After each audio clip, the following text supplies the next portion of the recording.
Bismillahirrahmanirrahim. Assalamualaikum warahmatullahi wabarakatuh.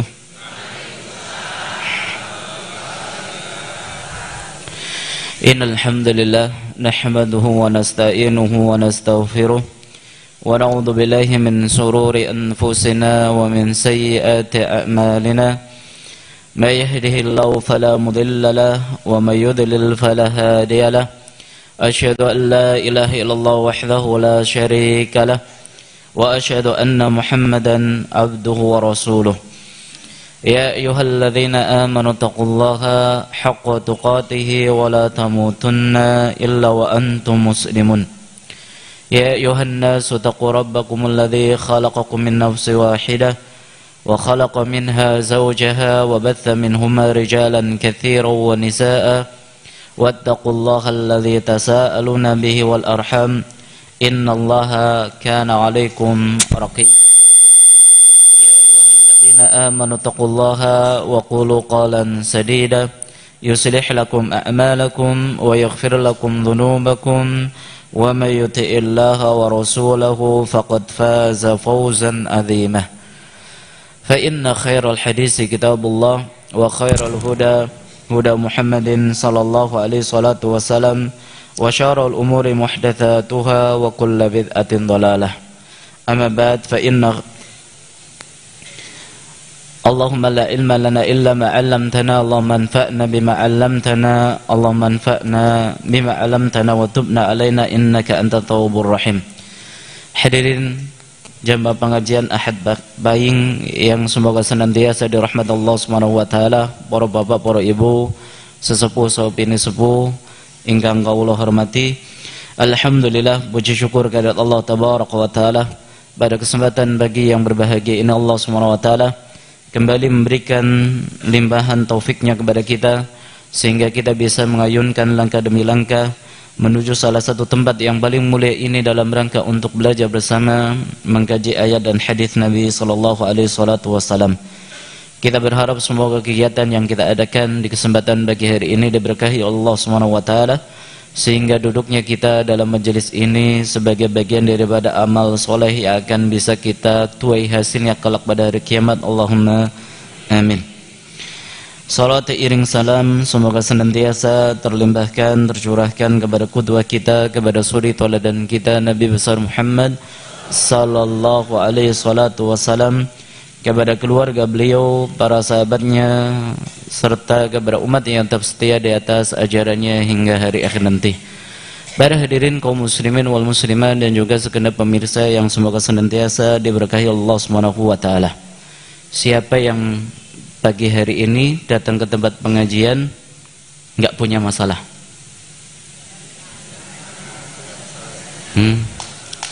Berarti setuju mbok masalah niki nggih? Tapi bukan orang bermasalah nggih? Bukan. Jadi kita semuanya dalam kehidupan ini pasti punya masalah tanpa terkecuali. Yang belum nikah punya masalah dengan jomblonya. Yang sudah nikah juga punya masalah dengan pasangannya. Yang belum punya anak punya masalah dengan belum punya anak. Begitu sudah punya anak juga punya masalah. Dulu ketika berpikiran kalau sudah punya uang nggak ada masalah. Begitu punya uang masalah. Orang duit malah lebih masalah. Jadi Bapak Ibu rahmat taala, Allah Subhanahu wa taala menjadikan kehidupan di mana kehidupan yang sedang kita jalani ini jadikan sebagai bagian daripada ujian. Allah Subhanahu wa taala menjadikan kehidupan yang sedang kita jalani ini sebagai bagian daripada ujian.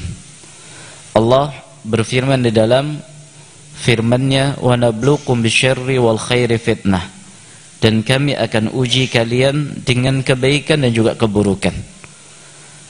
Kebaikan yang kita dapatkan bagian daripada ujian, sebagaimana keburukan yang kita rasakan juga bagian daripada ujian.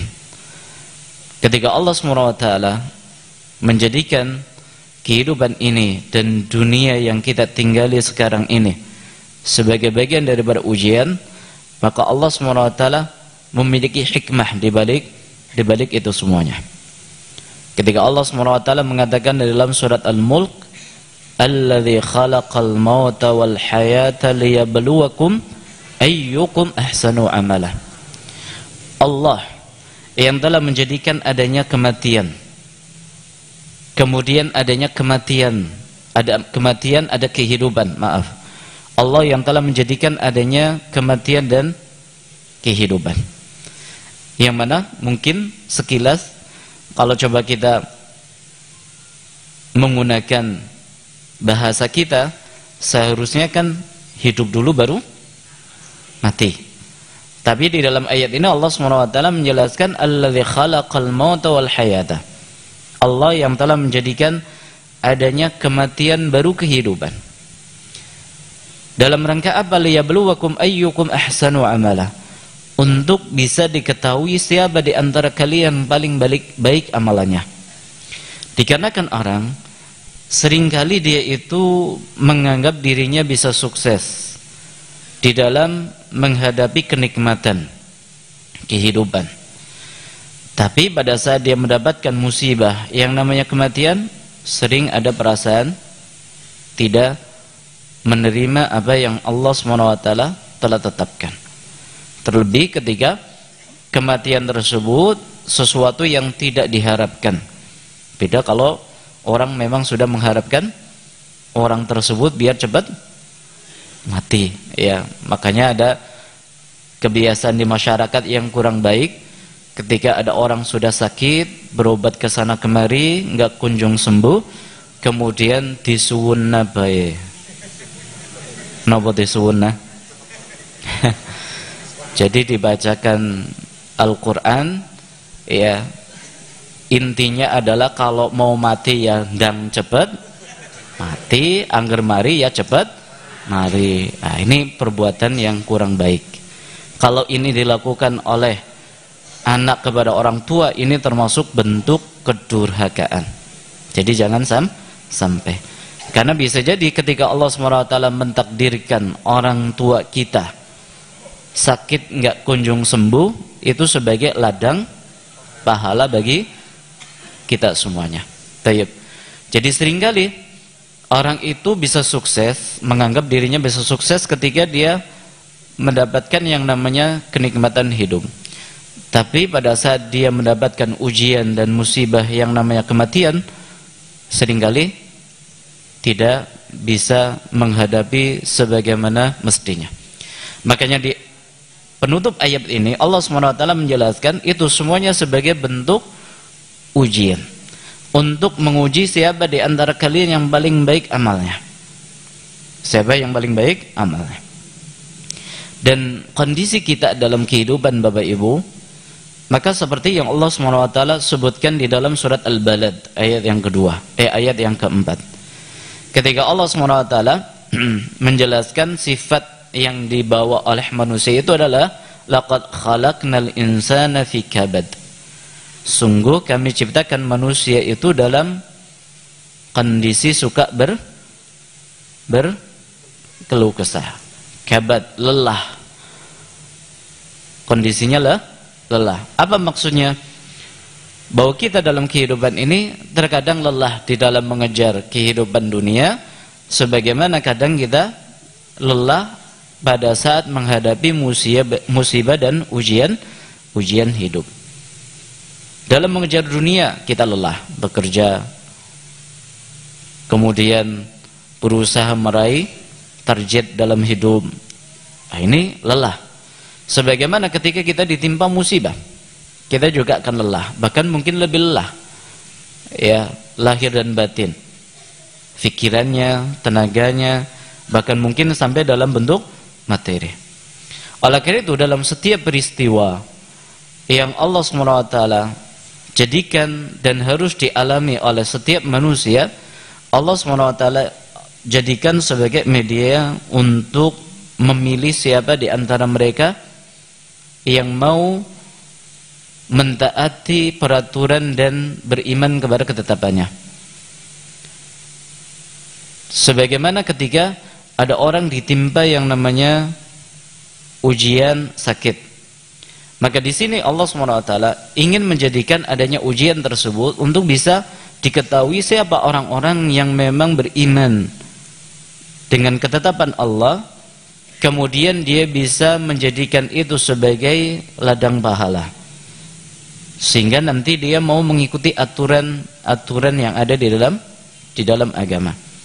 Tapi sebaliknya ada pula orang ketika ditimpa musibah justru dia nggak mau menerima ketetapan Allah SWT. Bahkan sampai ada yang protes dengan ketetapan yang Allah SWT telah berikan. Ketika ada orang misalkan ya ditimpa musibah, anaknya meninggal dunia, ada orang yang bisa sabar, ada orang yang tidak mau terima dengan ketetapan Allah SWT, entah itu dengan sikap ataupun dengan perbuatan, dengan menangis, meratapi, atau dalam bentuk luapan emosi yang lainnya, ya menyebut-nyebut namanya dan seterusnya. Maka dalam hal ini Bapak Ibu rahmatullah, ujian yang Allah SWT berikan kepada kita semuanya itu sebagai bagian daripada media untuk bisa menyaring, memilih siapa di antara mereka yang betul-betul mau mengikuti aturan Allah dan siapa di antara mereka yang hakikatnya ingkar kepada Allah SWT. Di dalam surat Muhammad ayat 31 Allah berfirman, "Walanabluwannakum hatta na'lamal mujahidina was-sabirina wa nabluwa akhbarakum." Di dalam surat Muhammad ayat 31 Allah menjelaskan, benar-benar kami akan uji kalian hingga kami bisa mengetahui siapa di antara kalian yang bersungguh-sungguh mau berjihad melawan hawa nafsu, melawan emosi ketika dia mendapatkan ujian dari Allah SWT. Kemudian siapa di antara mereka yang mau bersabar kepada Allah SWT. Wa nablu akhbarakum, dan benar-benar kata Allah, kelak pada hari kiamat akan kami beritahukan kepada kalian hasil daripada menyikapi masing-masing peristiwa yang dialami oleh manusia. Dan ketika kita bicara tentang masalah musibah, maka musibah itu terkadang datang dan menimpa mendera kita kepada keluarga, terkadang kepada fisik kita, terkadang kepada harta kita, bahkan terkadang kepada kondisi yang kita sedang alami. Ini musibah Allah SWT jadikan dalam berbagai macam bentuk dan ragamnya. Terkadang kepada fisik, ditimpa sakit, atau mungkin dalam bentuk harta ditipu oleh orang, ya, atau kita jualan nggak pernah untung, atau misalkan dalam bentuk kehormatan, kita itu dicela oleh orang, dibuli sama orang, dihina sama orang, direndahkan sama orang. Ini bentuk kehormatan. Atau bisa jadi dalam bentuk ya anggota keluarga. Misalkan ada keluarga kita yang meninggal dunia, ada yang sakit keras, atau ujian dan musibah lainnya. Sebagaimana yang Allah SWT sebutkan di dalam beberapa firman-Nya. Seperti yang Allah sebutkan di dalam surat Al-Baqarah ayat 155. Allah berfirman, "Walanabluwannakum bisyai'in." Benar-benar kami akan uji kalian dengan sedikit. Masya Allah, Allah menyebutkan dalam ayat ini bahwa ujian yang Allah berikan dan timpakan kepada kita itu sedikit. Bisyai'in. Apa bentuknya dan medianya? Minal khawfi, dari ketakutan. Jadi ketakutan ini bagian daripada musibah, ujian yang Allah SWT berikan kepada kita. Di mana ada orang kadang merasa takut tentang masa depannya, merasa takut dengan kondisi yang sedang dialami sekarang. Bagaimana kalau seandainya ini yang akan terpilih? Bagaimana sikap kita? Bagaimana nanti kondisi 5 tahun ke depan? Ini perasaan takut, khawatir. Yang mana terkadang kekhawatiran ini akan menimbulkan reaksi di dalam kehidupan kita. Bisa jadi ada yang melakukan sebuah tindakan-tindakan yang anarkis. Ada yang melakukan tindakan-tindakan yang sangat jauh dari tuntunan agama. Tapi ada pula yang dia yakin bahwa ini bagian daripada ujian, maka dia hadapi dengan sabar. Mengikuti setiap apa yang Allah tentukan dengan kesabaran. Ini yang pertama medianya, rasa takut. Kemudian walju, lapar, kelaparan. Allah uji sedikit dalam bentuk kelaparan. Dibikin sulit ya ekonomi, dibikin sulit cari uang, usahanya lagi merosot, ya omsetnya yang biasa satu hari 100 juta jadi Masya Allah. Ada atau tidak orang yang usaha satu hari dapat 100 juta? Jajal ngacung nang ini. Ada ya, satu hari 1 juta, 100 juta, ya, Insya Allah. Kemudian berubah menjadi cuma katanya 50 juta.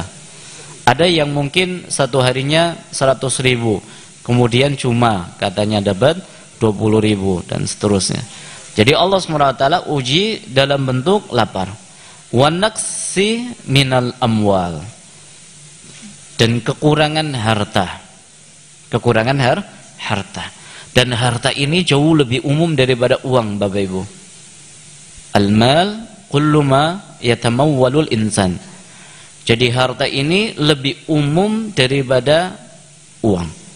Kalau kita mengidentikan harta itu dengan uang, maka kalau coba kita lihat, harta itu jauh lebih luas daripada uang. Harta itu setiap apa yang dimiliki oleh manusia. Bisa kendaraan, bisa rumah, bisa aset, apapun yang dia miliki. Bahkan bisa ini HP, buku, pulpen, jam tangan, itu adalah harta. Jadi Allah SWT jadikan media ujian itu dalam bentuk kekurangan harta. Wal anfusi. Lalu yang keempat adalah kematian. Allah SWT uji dalam bentuk jiwa. Entah itu terkadang dibikin sakit atau diambil nyawanya oleh Allah SWT. Wathamarat. Kemudian yang terakhir adalah Allah uji dalam bentuk kekurangan buah-buahan. Jadi sing biasanya peleme donge wen boten wen. Sing biasanya panen karena terang dadi ora panen. Allah uji dan jadikan sebagai bagian daripada ujian. Wabasyiris sabirin, dan beri kabar gembira bagi orang-orang yang bersabar. Di dalam ayat yang lain Allah SWT juga menjelaskan kepada kita. Di dalam surat Al-Hadid ayat 22 sampai 23. Allah berfirman, "Ma asaba min musibatin fil ardi wala fi anfusikum illa fi kitabin min qabli an nabra'aha." Apapun musibah yang terjadi di muka bumi ini ataupun yang menimpa kalian, kata Allah, maka itu semuanya telah ada di dalam catatan takdir sebelum terjadi. Terjadi. Maka segala apa yang kita alami Bapak Ibu, itu semuanya telah ditakdirkan oleh Allah Subhanahu wa taala. Maka pembahasan fikih musibah ini sebetulnya kita angkat dalam rangka untuk menguatkan bagian keimanan kita kepada takdir. Di mana kadang orang ketika mendapatkan kenikmatan dia bersyukur, tapi ketika mendapatkan musibah dia nggak bisa menerimanya. Maka kita harus yakini bahwa takdir yang harus kita imani ada dua. Ada takdir yang baik, ada takdir yang buruk. Sebagaimana kebaikan itu datang dari Allah, maka keburukan itu juga Allah SWT yang menentukan. Maka kita harus meyakini, sekalipun kita nggak boleh menyandarkan keburukan tersebut kepada Allah, karena segala ketetapan Allah SWT itu baik, mengandung kebaikan. Sekalipun dalam pandangan kita itu buruk. Orang ditimpa musibah paceklik, ini kan buruk. Tapi di balik musibah tersebut ada kebaikan yang Allah SWT inginkan. Dalam rangka apa Allah SWT menjadikan musibah yang terjadi di muka bumi ini pasti terjadi? Allah sebutkan inna dzalika 'alallahi yasir likay la ta'saw 'ala ma fatakum wa la tafrahu bima atakum. Supaya kalian itu tidak larut dalam kesedihan pada saat tidak mendapatkan apa yang kalian inginkan, sebagaimana supaya tidak melampaui batas pada saat bisa mendapatkan apa yang diinginkan. Maksudnya apa? Maksudnya terkadang ada orang itu banget ngungune ketika dia ditimpa musibah, misalkan seharusnya dia menang tender ternyata gagal tender. Jadi dia larut di dalam kesedihannya. Kok bisa? Kok bisa? Kok bisa? Larut. Ya. Padahal modalnya sudah banyak, ya. Atau misalkan ada orang yang dia itu usaha ditipu dan ternyata banyak sampai ratusan juta. Ketika orang ditipu, biasanya fokusnya kepada apa? Kepada yang menipu, sehingga larut di dalam kesedihan.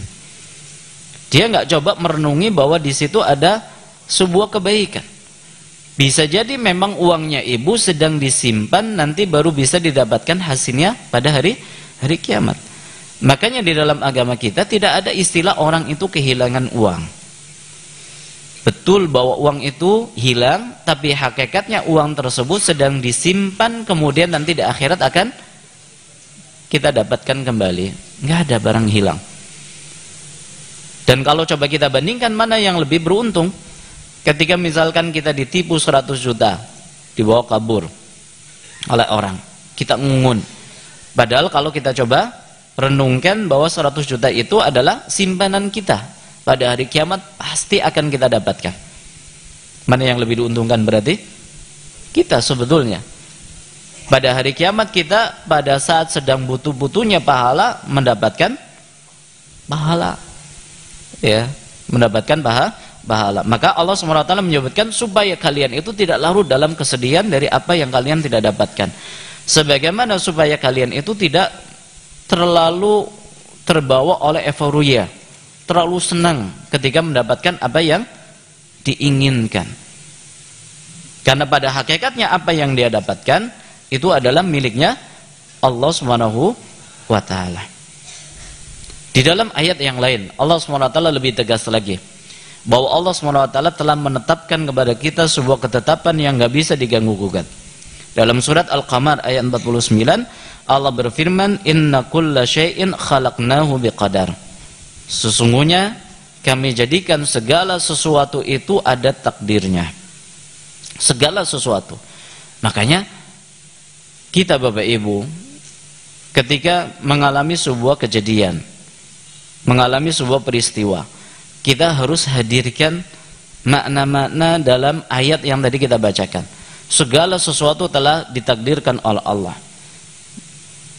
Bahkan di dalam sebuah hadis Nabi SAW menyebutkan itu dicatat oleh Allah sebelum diciptakannya langit dan bumi 50.000 tahun. Kita duduk di sini, bermajelis di sini, itu sudah dicatat oleh Allah 50.000 tahun yang lalu. Maka ketika kita mendapatkan musibah, sakit, atau kita mendapatkan musibah, usahanya bangkrut, atau kita mendapatkan musibah yang bentuknya mendapatkan pasangan yang tidak baik, atau mendapatkan tetangga yang kurang baik, maka yakini bahwa itu bagian daripada takdir Allah.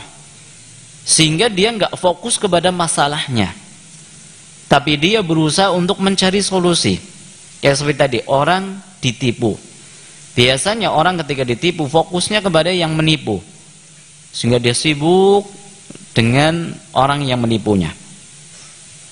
Dia nggak sibuk untuk segera melakukan evaluasi diri. Kenapa kok dia ditipu? Bisa jadi karena selama ini dia pelit. Bisa jadi selama ini dia itu nggak pernah mengeluarkan zakatnya. Sehingga Allah ingin sadarkan kita dengan yang namanya musibah, ditipu dalam usaha. Itu jauh lebih baik. Kenapa? Karena kalau kita mau fokus dengan masalah tersebut nggak akan pernah selesai.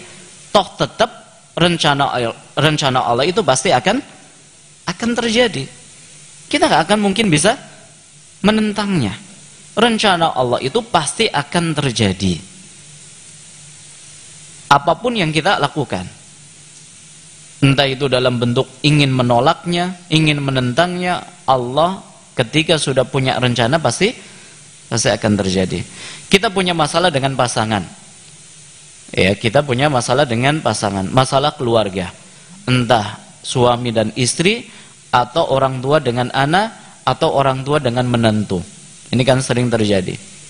Terkadang ketika kita punya masalah dengan pasangan kita, kita fokus kepada kekurangan pasangan. Ini menantunya dikatakan kurang pandai mengatur diri, kurang pandai mengatur uang. Padahal bisa jadi di balik musibah tersebut Allah sedang ingin menyadarkan kepada kita bahwa ada baiknya kita itu cari solusi daripada kita fokus kepada masalah tersebut. Maka dalam hal ini bagaimana ajaran agama kita dalam masalah fikih menghadapi musibah, dan bagaimana bimbingan Nabi SAW tatkala ada musibah yang datang mendadak kita. Apa saja, di mana Allah SWT menjelaskan kepada kita bahwa orang-orang yang mau beriman kepada ketetapan Allah SWT, bahwa ini adalah ketetapan Allah, ini takdir dari Allah SWT, Allah akan berjanji memberikan petunjuk untuk bisa menemukan solusi di dalam problematika hidupnya. Yang tadi ditipu, yang tadi sakit, yang tadi punya pasangan gak baik, punya tetangga gak baik, dan seterusnya. Allah SWT janjikan bahwa orang tersebut akan mendapatkan hidayah. Di dalam surat At-Taghabun ayat yang 11 berfirman, ma asaba min musibatin illa bi'idznillah. Tidak ada musibah yang menimpa kecuali atas izin Allah.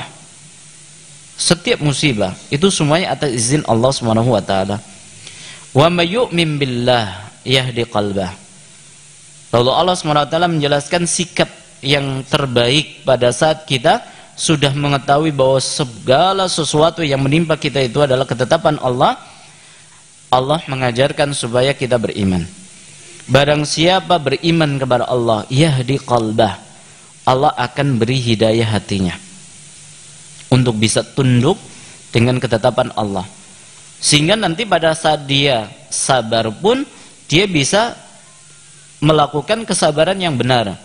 Karena ada sebagian orang ketika sabar itu setelah dia sebetulnya pasrah, karena sudah melakukan banyak usaha sehingga dia pasrah. Ada orang misalkan kehilangan uang 50.000, pusing dia cari kesana kemari, kesana kemari. Kemudian ketika sudah ditanya atau dicari kesana kemari, dia langsung mengatakan, ya karena itu rezeki lah, sabar baik. Ini namanya orang pasrah, bukan orang sabar. Orang yang sabar bagaimana? Orang yang sabar sebagaimana nanti akan kita pelajari adalah ketika baru pertama kali kita mendapatkan musibah. Kata Nabi SAW, innama sabru inda sadmatil ula. Sabar itu pada saat pukulan pertama. Itu namanya orang sabar. Baru setelah itu nanti dia melakukan usaha. Tapi kebanyakan di antara kita pada saat mendapatkan musibah, yang terjadi itu adalah protes kepada ketetapan Allah, sekalipun tidak dalam bentuk ucapan. Ya. Maka di sini Allah SWT menjanjikan bahwa orang yang beriman dengan ketetapan Allah akan diberi hidayah. Wallahu bikulli syai'in alim. Dikarenakan Allah SWT Maha mengetahui atas segala sesuatu. Nah, ini beberapa musibah atau solusi yang diberikan oleh agama kita oleh Nabi SAW pada saat kita menghadapi musibah. Di situ saya sebutkan ada 4 perkara. Mudah-mudahan bisa kita tuntaskan. Yang pertama, pada saat kita mendapatkan musibah, ujian hidup, dan sekali lagi pahami bahwa ujian di sini itu bisa dalam bentuk kebaikan, bisa dalam bentuk keburukan. Karena konotasi kalau disebut kata musibah itu pasti terbayangnya apa? Keburukan. Tadi sudah kita nukilkan ayat di awal, wa nabluukum bisyarri wal khairi fitnah. Allah menegaskan kami akan uji kalian dalam bentuk kebaikan maupun keburukan. Jadi kita sehat, itu ujian. Kita dapat harta, itu juga ujian. Kita dapat pasangan yang baik, itu juga ujian. Ya, kita mendapatkan usaha yang sukses, itu juga ujian. Kenikmatan itu ujian. Sebagaimana nanti yang bentuknya musibah-musibah yang mendera kita, kehilangan, ditipu, dicela oleh orang lain, ya tidak mau bertegur saba ketika kita bertemu dengan orang, itu bagian pada musibah juga. Yang pertama, solusi yang ditawarkan oleh Nabi sallallahu alaihi wasallam pada saat kita itu mendapatkan musibah adalah istirja. Istirja. Sembari membaca doa yang diajarkan oleh Nabi sallallahu alaihi wasallam. Istirja adalah sebuah istilah.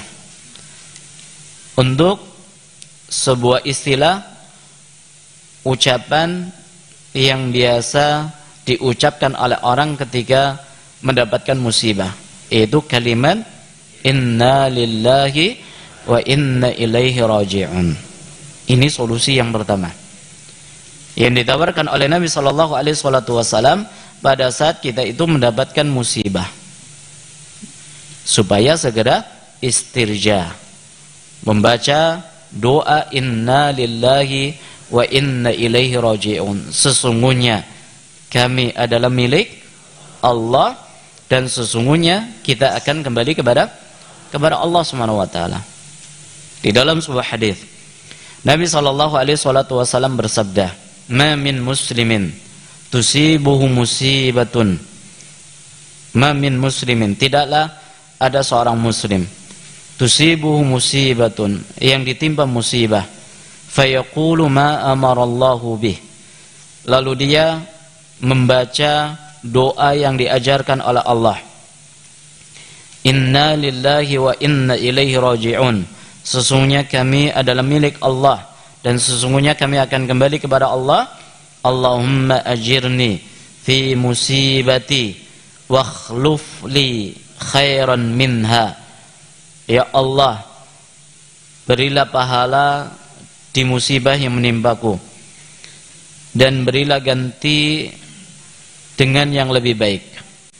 Apa kata Nabi sallallahu alaihi wasallam? Illa akhlafallahu lahu khairan minha. Pasti Allah akan ganti dengan yang lebih baik. Dengan yang lebih baik. Hadis riwayat Imam Muslim.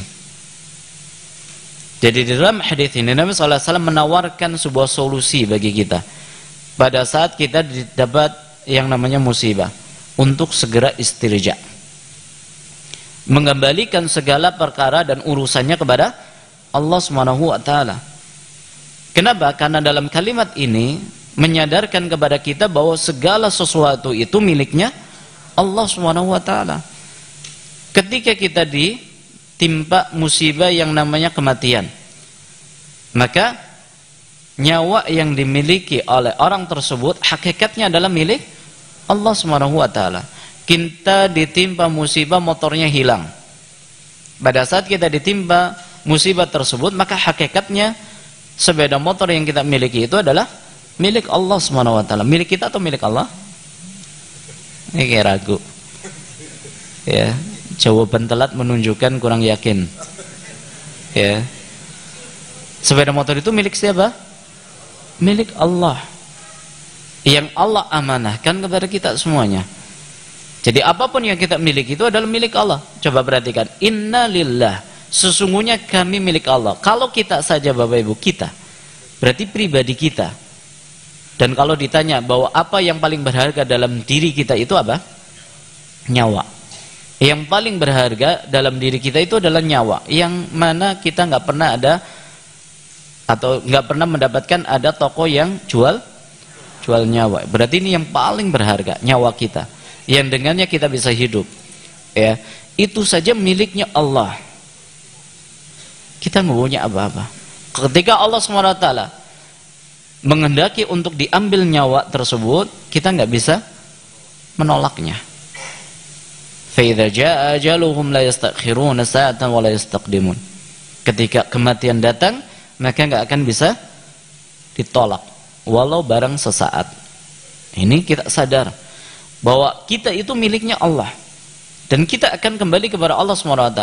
Kalau kita pribadi kita adalah milik Allah, apalagi yang ada di dalam perangkat hidup ini, maka itu semuanya adalah milik Allah. Sehingga pada saat kita sudah menyadari, maka hati kita itu akan mau menerima, tidak larut dalam kesedihan, dan kita akan segera mencari solusi, tidak larut dalam kesedihan. Ya, ada orang misalkan meninggal oleh orang tuanya. Ada yang dia meratapi dengan cara menangis, meraung-raung. Atau dia ungkapkan dalam bentuk emosi mengurung diri, tidak mau keluar rumah.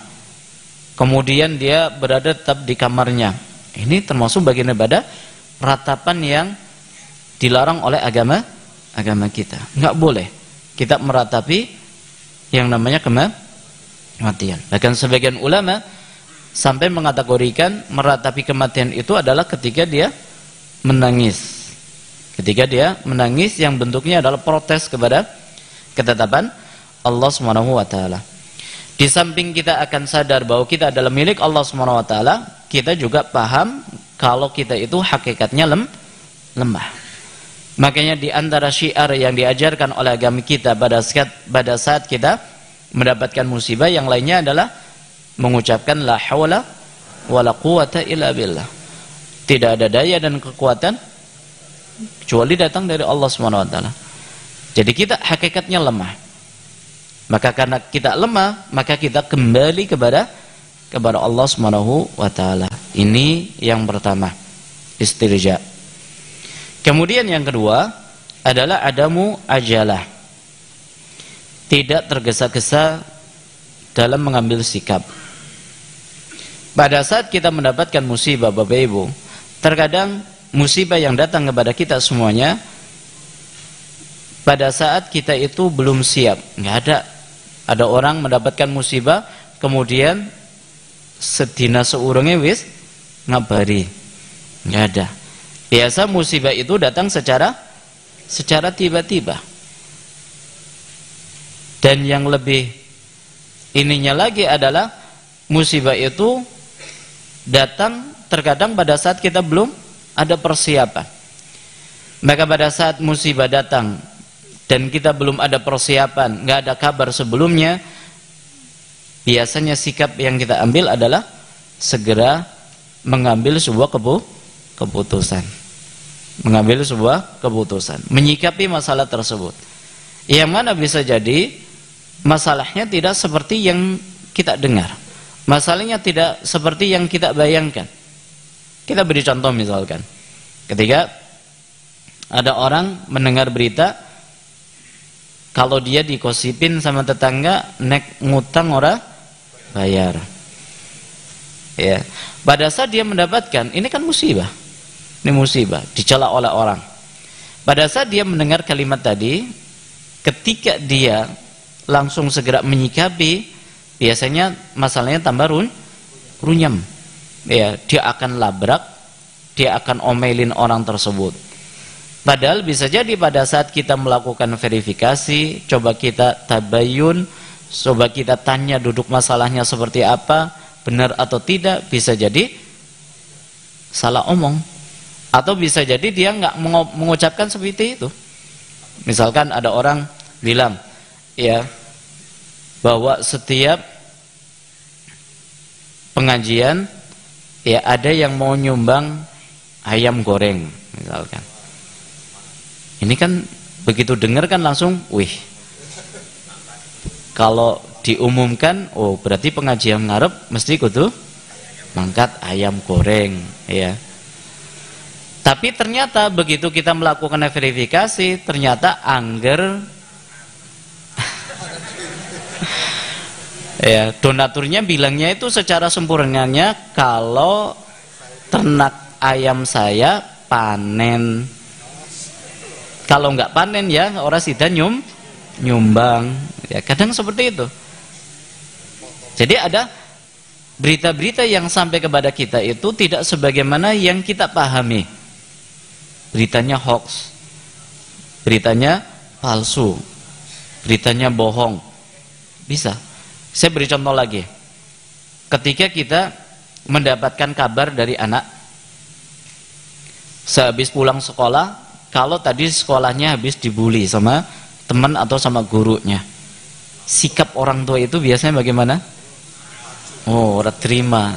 Kayak aku wis bayar ben bulan, ya kok masih dibully. Padahal kalau coba dia datang ke sekolahan, dia coba tanya secara baik-baik, verifikasi dulu. Bisa jadi masalahnya tidak seperti yang dia dengar dari anaknya. Ini sering masalah seperti ini terjadi dalam kehidupan kita. Ada masalah datang ke kita, lalu kita sikapi secara tergesa-gesa. Sehingga bukannya solusi yang dia cari, justru masalahnya tambah runyam lagi. Ya, misalkan dia punya masalah dengan yang namanya pegawai. Jadi ini pegawai mungkin sering dilihat kurang baik. Ketika dia datang kerja suka telat. Ketika dia sikapi secara segera, bisa jadi masalahnya tambah runyam lagi. Maka di sini Nabi sallallahu alaihi wasallam memberikan solusi kepada kita semuanya. Pada saat kita mendapatkan musibah, pada saat kita mendapatkan ujian hidup, maka kita sikapi secara tenang, jangan tergesa-gesa. Ya. Kenapa? Karena kalau kita sikapi secara tenang, maka kita akan bisa mencari solusinya lebih bijak. Di dalam sebuah hadis, Nabi sallallahu alaihi wasallam mengatakan, "Innallaha rafiqun yuhibbur rifqah." Sesungguhnya Allah itu maha lemah lembut dan mencintai kelemah lembutan. Yang namanya orang tergesa-gesa ini kan identik dengan sikap yang kasar. Ya, sikap yang kasar. Ketika misalkan ya bapak habis pulang kerja, capek, lelah, begitu buka pintu ibunya sudah ngomong kayak mau tanggane ngomong kayak gini, Pak. Wah, kira-kira kados pintu.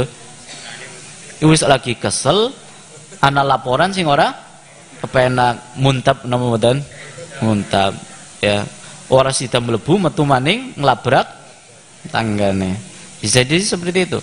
Beda ketika kita sikapi dengan lemah lembut, sikapi dengan tenang, maka akan kita temukan solusinya. Innallaha rafiqun yuhibbur rifqa wa yu'ta 'anir rifq 'ala rifqi ma la yu'ta 'ala al-'unuf. Dan Allah akan mengaruniakan kepada orang yang bersikap lemah lembut yang Allah tidak karuniakan kepada orang yang berbuat kasar. Hadis riwayat Imam Muslim. Ya, ini yang berapa? Yang kedua, tidak tergesa-gesa dalam mengambil sikap pada saat kita ditimpa yang namanya musibah. Kemudian yang ketiga adalah sabar. Bersabar. Sebagaimana kita sadari bahwa kehidupan yang kita alami itu seperti roda yang berputar. Seperti pepatah orang yang mengatakan roda pasti berputar. Maksudnya apa? Maksudnya hidup itu kadang di atas, kadang di bawah. Jadi kehidupan itu enggak melulu pasti di atas terus. Pasti ada kalanya di atas, ada kalanya di bawah. Ada kalanya senang, ada kalanya susah. Tertawa, sedih, suka dan duka. Itu kehidupan. Makanya sering kita dengar kalimat bahwa sulitnya kita mendefinisikan bahagia itu seperti apa. Orang mengira bahagia sering tertawa, tapi orang yang sering tertawa justru masuknya ke rumah sakit jiwa karena sering guyu. Ya, kita mengira bahwa bahagia itu ketika orang banyak uang, tapi orang yang banyak uang stres juga. Ya, ada orang mengira bahwa bahagia itu ketika dia punya jabatan, tapi yang punya jabatan pusing juga dengan jabatannya. Dia punya masalah juga dengan jabatannya. Itulah kehidupan. Jadi Allah SWT jadikan kehidupan itu kadang di atas, kadang di bawah.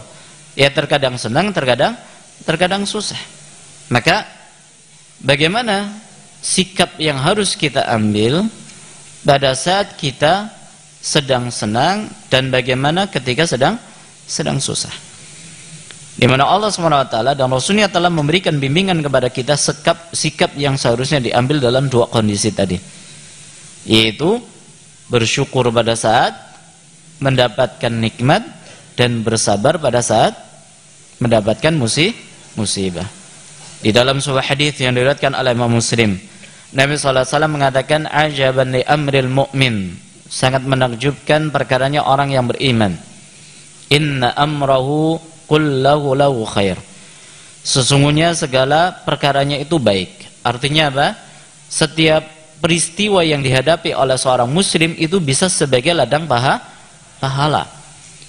Dan ini kata Nabi, walaysa dzalika li ahadin illa lil mu'min, hal tersebut tidak didapatkan kecuali oleh orang yang beriman. Maka bersyukur Bapak Ibu, bersyukur. Makanya dahulu ya para ulama kita justru merasa sedih ketika dalam satu harinya itu tidak mendapatkan yang namanya musibah. Kenapa? Karena mereka menyadari betul bahwa di balik musibah itu ada kebaikan yang Allah SWT sedang inginkan. Di dalam sebuah hadis Nabi SAW mengatakan, idza ahabba qauman ibtalahum, innallaha idza ahabba qauman ibtalahum, sesungguhnya Allah SWT ketika hendak mencintai suatu kaum maka Allah akan uji. Dalam hadis yang lain Nabi sallallahu alaihi wasallam mengatakan, innallaha idza yuhibbul 'abda yusib minhu, atau kama qala, sesungguhnya Allah ketika mencintai seseorang maka akan diuji. Akan diuji. Jadi ternyata di balik ujian tersebut ada banyak kebaikan. Dalam sebuah hadis Nabi sallallahu alaihi wasallam mengatakan bahwa tidak ada musibah yang menimpa seorang muslim, baik itu sakit, baik itu kesedihan, kegundahan hidup, sampai duri yang menancap di kakinya, melainkan sebagai penghapus dosa. Ya, maka musibah yang menimpa kita Bapak Ibu bisa jadi sebagai penghapus dosa, sebagaimana bisa jadi sebagai pengangkat derajat. Makanya dari sini kita bisa mengetahui ketika Nabi SAW ditanya bahwa siapa orang yang paling berat ujiannya, beliau mengatakan para nabi. Kenapa? Karena Allah SWT menghendaki para nabi tersebut nanti di akhirat memiliki kedudukan yang tinggi. Makanya diuji. Dalam sebuah hadis riwayat Imam Tirmidzi, Nabi SAW mengatakan, benar-benar ada ujian yang pasti akan menimpa orang yang beriman, baik laki dan perempuan, entah kepada fisiknya, kepada anaknya, kepada hartanya, sampai dia nanti meninggal dalam kondisi tanpa membawa dosa. Itu ujian Bapak Ibu, musibah yang menimpa kita. Jadi ketika kita itu tadi ditipu sama orang, kehilangan duit, kehilangan kendaraan, atau ditimpa sakit, atau ditimpa musibah, mendapatkan tetangga yang kurang baik, maka itu sebagai ladang pahala. Siki kepengen ditipu nopo pripun? Kan kebaikan Bapak Ibu. Ya, tadi sudah kita jelaskan, bisa jadi itu ladang pahala. Ladang pahala. Ya, nggak mau ya. Kalau jawab iya, mbok ditipu temenan, angger orang, padahal ini bagian daripada ladang pahala. Ya, kata Nabi SAW, in asabatu syarra syakara, ketika dia mendapatkan nikmat dia bersyukur, fakana khairan lahu, maka itu kebaikan. Jadi ketika kita mendapatkan yang namanya kebaikan, nikmat, maka kita syukuri. Kita mendapatkan nikmat sehat, maka kita syukuri. Bagaimana bentuk syukurnya? Meyakini bahwa ini datang dari Allah. Kemudian kita gunakan sehat tersebut untuk ketaatan kepada Allah SWT. Kita mendapatkan nikmat kendaraan, maka kita syukuri dan kita yakini bahwa itu semuanya atas karunia dan taufik dari Allah SWT. Lalu kita gunakan kendaraan tadi untuk kebaikan. Ya, ini bentuk syukur kepada nikmat. Ya, kemudian yang kedua kondisinya, wa in asabathu dharra sabara fakana khairan lahu. Kalau dia ditimpa yang namanya musibah, dia itu sabar, maka itu kebaikan bagi dirinya. Ini solusi yang ditawarkan oleh Nabi ketika kita mendapatkan musibah. Dan sabar Bapak Ibu yang rahmat ta'ala artinya itu adalah mengendalikan diri. Sabar artinya adalah mengendalikan diri untuk tidak melakukan perkara atau tindakan yang bisa mendatangkan murka Allah. Itu sabar. Jadi sekali lagi sabar itu artinya bukan pasrah. Tapi sabar itu artinya adalah mengendalikan diri. Untuk tidak melakukan yang namanya tindakan yang bisa mendatangkan murka Allah Subhanahu wa taala.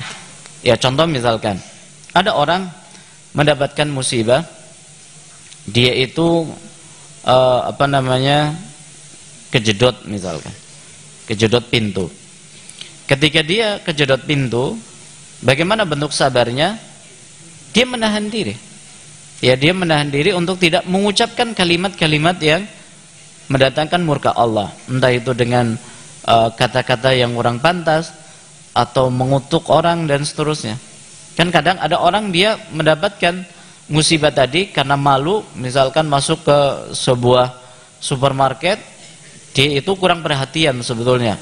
Kalau itu kaca dikira pintu, ditubruk kacanya ngasih tiba.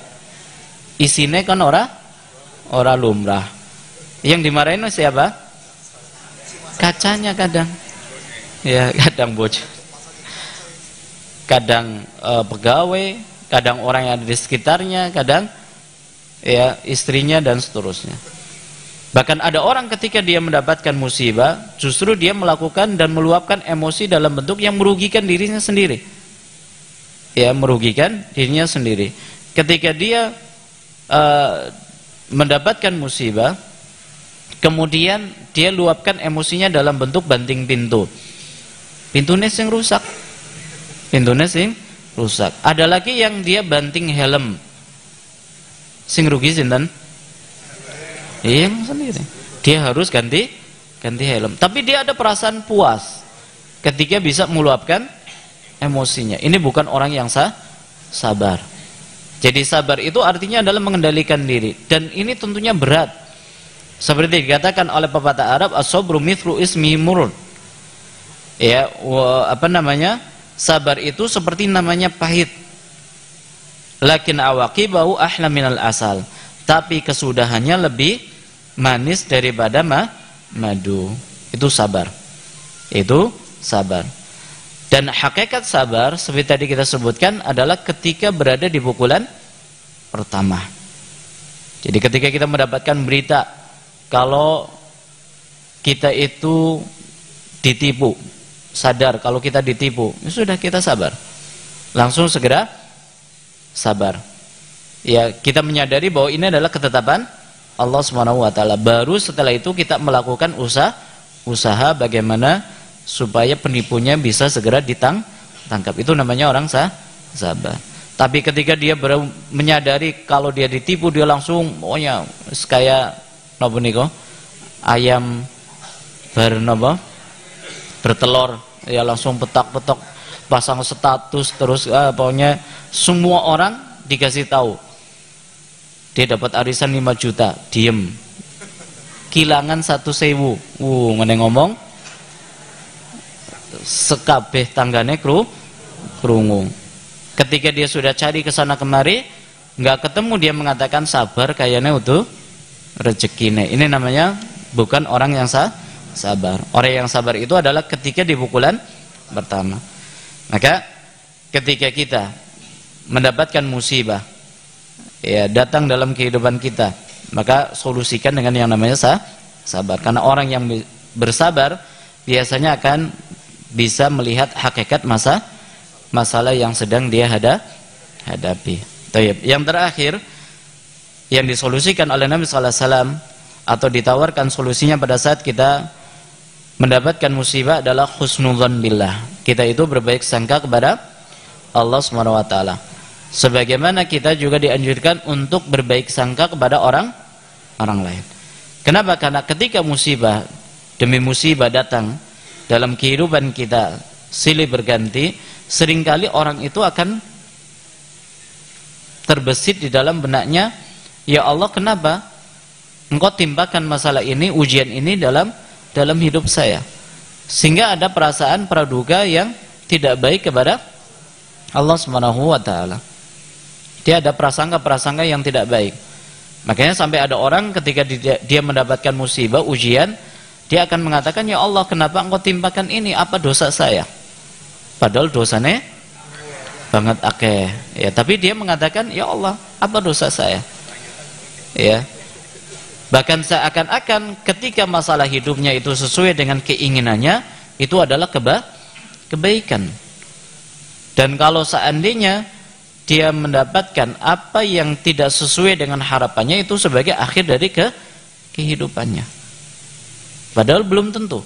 Sebagaimana yang Allah SWT sebutkan di dalam surat Al-Baqarah ayat 216, wa asa an taqrahu syai'an wa huwa khairun lakum wa asa an tuhibbu syai'an wa huwa syarrun lakum. Bisa jadi kalian menganggap atau membenci sesuatu padahal itu kebaikan bagi kalian. Sebaliknya, bisa jadi kalian mencintai sesuatu padahal itu keburukan bagi kalian. Jadi belum tentu apa yang kita khayalkan, yang kita bayangkan itu adalah kebaikan. Bisa jadi itu adalah sebuah keburukan. Sebagaimana apa yang tidak kita inginkan, belum tentu itu adalah sebuah keburukan. Makanya Allah menutup firman-Nya dalam surat ini dengan mengatakan, wallahu ya'lamu wa antum la ta'lamun. Allah itu Maha mengetahui dan kalian tidak tahu. Karena kita itu tidak tahu apa yang terbaik buat kita, maka sikap yang benar pada saat kita mendapatkan musibah adalah senantiasa berbaik sangka kepada Allah. Sebagaimana yang Allah SWT tegaskan di dalam hadis qudsinya. Allah berfirman, anna inda dhanni abdi bi. Sesungguhnya aku itu selaras dengan persangkaan hambaku. Jadi Allah SWT akan memperlakukan kita sebagaimana persangkaan kita.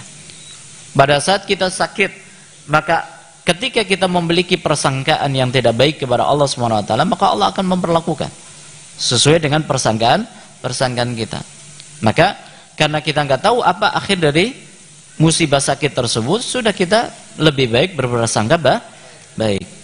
Sebagaimana yang namanya masalah itu juga kadang muncul dari orang. Maka pada saat kita mendapatkan masalah bersama orang lain, kita pun harus berprasangka baik.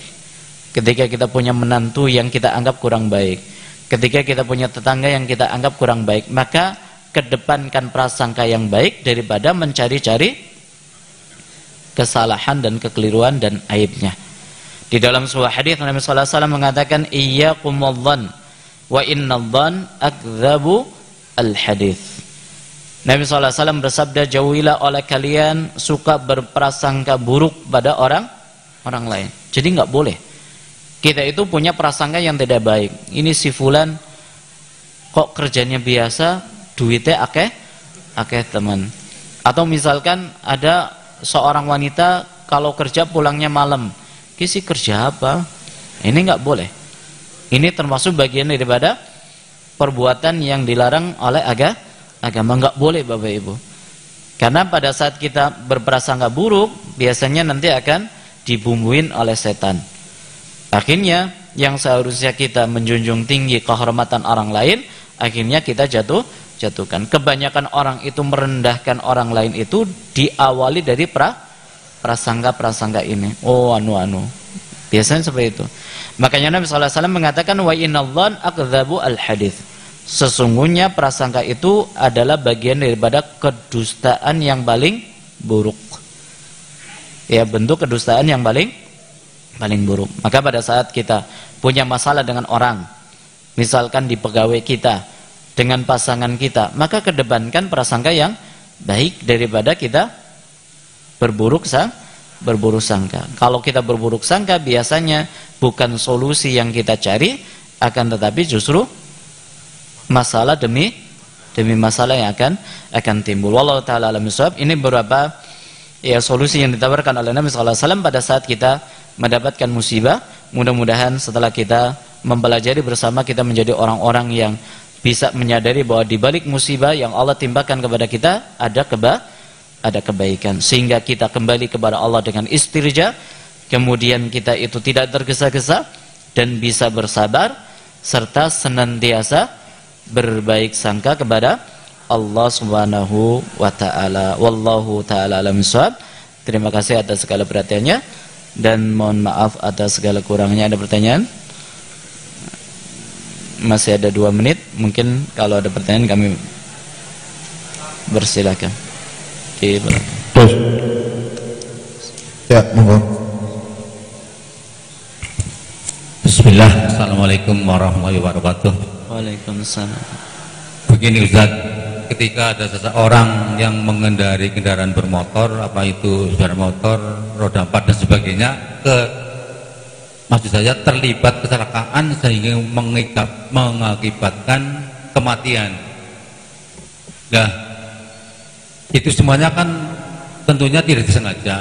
Bagaimana menurut Ustadz jika kita terlibat kecelakaan terjadi kematian, apakah kita berdosa di hadapan Allah Ustadz?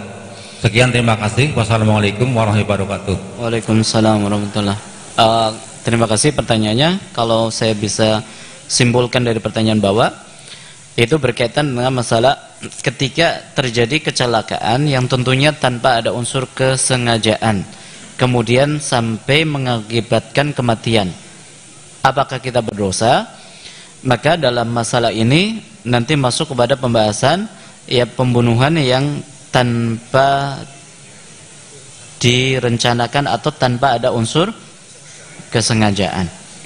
Ya, tetap di situ kita itu dihukumi bersalah. Makanya nanti ada dalam kajiannya al-qatlu khairu amdin, di situ adalah harus membayar diat. Diat berarti satu nyawa itu 100 ekor onta.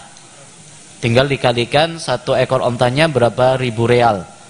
Wis, jadi dikalikan ke rupiah berapa miliar, monggo ditanya. Yaitu satu nyawa harganya 100 ekor onta.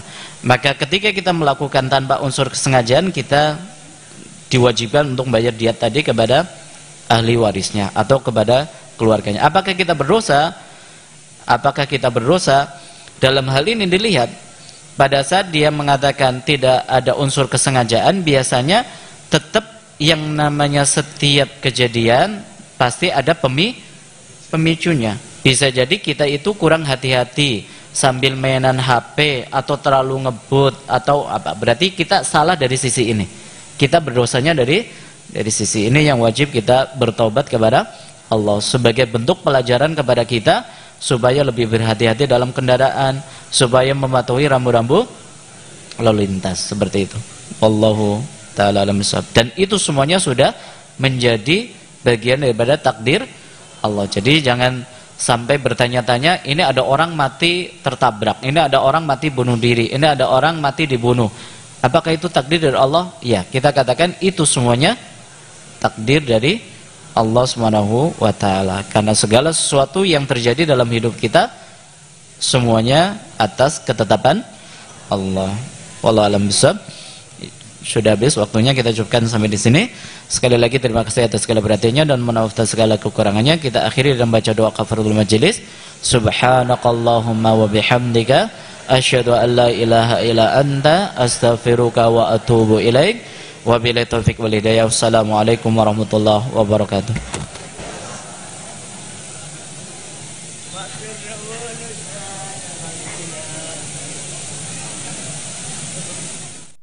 Nabi SAW juga mengatakan ar-riba ithnan au thalathun wa sab'una baban. Dosa riba itu 70 atau 72 atau 73 pintu dosa riba itu. Adnaha, yang paling rendah, misal ayyankihar rajulu ummah, seperti seorang yang menzinai ibunya. Anda ingin membuang uang riba dan bertaubat? Salurkan untuk fakir miskin melalui Baitul Mal Rabbani dengan cara transfer ke rekening BNI Syariah 0388 008 009. Untuk konfirmasi atau info selengkapnya hubungi 0813 2969 5359. Bersihkanlah diri dari riba dan gapailah ridhonya.